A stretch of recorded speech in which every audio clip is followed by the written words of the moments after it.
Hey, Rigsby here, and in today's episode, I want to talk with you about the biggest differences between the people who are doing okay and the people who are doing awesome. Let's get to it. Welcome to the Fitness Business School podcast, the show for fitness business owners who want to grow their income, increase their impact, and improve their lifestyle. Be sure to listen till the end of this episode because we have a brand new special offer exclusive for listeners. So stay tuned.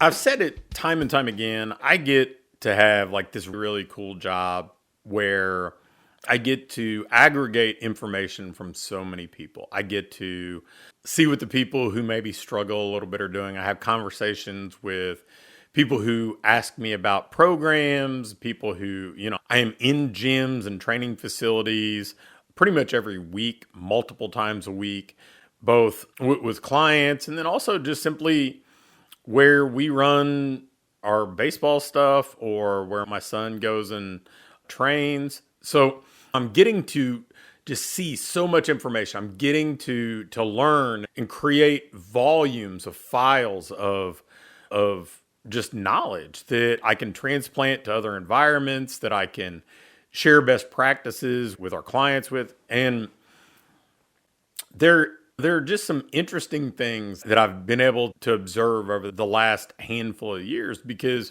when I look at the people who are in our boardroom group, which those are typically, on average, our most successful clients, and success could mean any number of things, but they're the ones who I think run the healthiest businesses. They're the ones who pay themselves really well. They're the ones whose job doesn't kind of swallow them up and spit them out.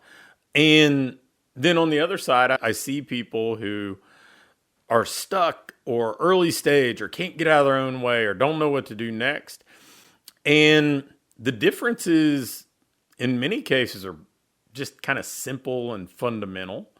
And so I figured I'd share some of those with you in this episode, just so you can make sure, instead of chasing the magic kind of system or upcoming annual plan or something like that, like, hey, am I doing the basics that need to be done in order to get the outcomes that I want?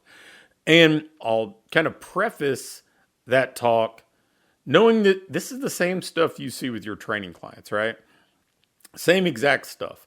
Like, there's no supplement that they're going to take that is going to really cure all the other things that maybe they're not doing. They're not being active. They're not exercising. They're not eating supportively. They're not sleeping well. Well, I mean, there's not a magic kind of solution there. There's not a magic solution here. Sure, there are things that we can kind of do to throw gas on the fire, so to speak. But all the most successful people that I see in our ecosystem, let's see, number one, they all do pretty well controlling their time. Most of them use a daily planner, in a lot of cases, still a paper planner for at least a part of what they're doing in their planning. I know I do. And yes, I kind of reconcile it with my Google Calendar because other people have the ability to schedule meetings for me on my Google Calendar. But I transplant those to my paper planner. And I use a paper planner because it's analog, right? I can get offline. I'm not worried about pop-up. It's just, I'm not worried about anything that's on the screen. I'm just looking at this saying, is this the best way for me to use the time allotted to me this day or this week? So most of the people that we work with have some iteration of a system like that, where they control their time. They do our win the weeks. They plan their day. And they're not just reactive. They're not just responding to whatever comes in their inbox or walks through their office door. They're making sure that they get their top priorities done. So that's number one. Number two, all of them, without exception, have some sort of monthly marketing system. Monthly marketing system meaning offline, online, internal, external, paid and organic. Some of them have a more complex system. Some of them spend more money to execute their system. Some of them lean on outside providers or have people in their gym doing parts of their system. And some people just do it themselves and they do it in a bare bones fashion. But everybody has a monthly marketing system that they're executing. And they're all learning from it. They're all amending it to make it work better the upcoming month. And they know that the marketing system is this engine that moves the business forward. The third thing that I think all of them do really well is they know their numbers. Some of them, again, more detailed. Their love language is a spreadsheet. Some of them, they just know some basic numbers that they need to stay on top of. In fact, in our boardroom group and our Project 500 group, they track their numbers and engage with us on their numbers every week. Boardroom, they share a set of numbers every week on our weekly group meeting. Project 500, they send their scoreboard over to Doug to have it reviewed. And so that's kind of just table stakes or the price of admission. They know what's working, they know what's not. And by being more aware, it makes them better able to make choices to move things forward. So that's number 3. Number 4, they engage internally and externally. And I'm kind of lumping this together. The people that have a team all are focused on being good leaders. They have team meetings. They're empowering their people to be better. They are developing team members, not only hiring them and putting them to work, but actually making them better ambassadors for what they do. They're continually working on that, but then on the same kind of on that same general concept, they're engaged with us and probably in other environments trying to get better. They know that they're going to provide a kind of a continual learning environment for their group, but then they're also going to be lifelong learners themselves. And so all 4 of those boxes, I think, are universally checked in the people that do well in our ecosystem. And frankly, I can't think of anybody that I know in our industry that wouldn't be able to check all 4 of those boxes as well.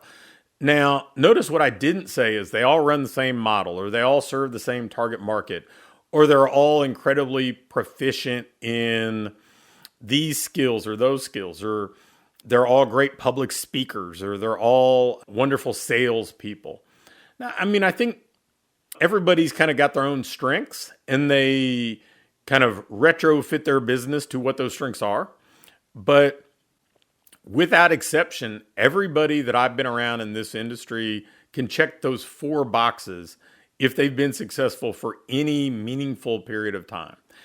Now, on the flip side of that, there are plenty of people in this industry that I've been around that kind of dance in and out of doing those 4 things, and they wonder why they're not getting great results. But it really comes down to you've got to be the person before you reap the rewards, right? You got to be the type of owner that operates like a really successful business owner. If you want to run a business that does $500,000 a year, you're going to have to operate like that kind of owner with that sort of consistency, with that sort of diligence for quite a while before you actually get to own a business that operates at that level, right?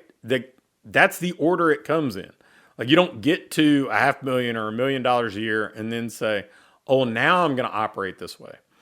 And so when those people get stuck, to be honest, that's what a lot of it is. It's those 4 areas they dabble in, they're not consistent, they try to shortcut things, and they just don't do them long enough to let that compounding effect take hold.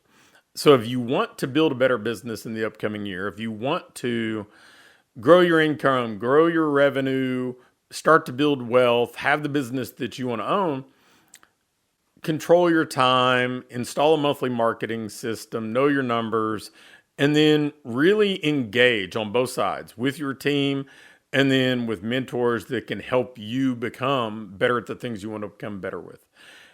Do that, and you're going to be on the right path. And frankly, It kind of dovetails in with a podcast that I just recorded a little bit ago. That's what most people are unwilling to do, and that's also why it works so well. Like, it's not that people can't do it, it's that they won't do it. So install those 4 things in your business and watch everything improve. Thanks for listening to this episode of the Fitness Business School. Before you go, I have a quick announcement. One of the things that we've been doing with our current clients is taking them through this ideal business diagnostic. And really what it is this checklist that allows you to pinpoint exactly what your business needs next so you can keep improving, keep growing, and build a business that you love to own. One that pays you well, one that allows you to have the impact you want to have, and one that allows you to have a lifestyle that you truly enjoy. In this diagnostic, we walk through everything and we do an evaluation and can instantly pinpoint what you need to do next to build that business that you want. I'm going to extend this opportunity to get on with either me or my team and take you through this evaluation and fix your business's most vital needs fast. So if we take you through this, you're going to be able to make those vital changes that you need to finally have what I call your ideal business. If you'd be interested in going through this entirely free, risk-free diagnostic with us and learn what you already have in place, what you're doing well, and where your greatest opportunities for rapid improvement are, just shoot me an email with diagnostic in the subject line to pat@patrigsby.com. Again, an email to pat@patrigsby.com with diagnostic in the subject line will get you scheduled and take you through this evaluation to help you build the business you want.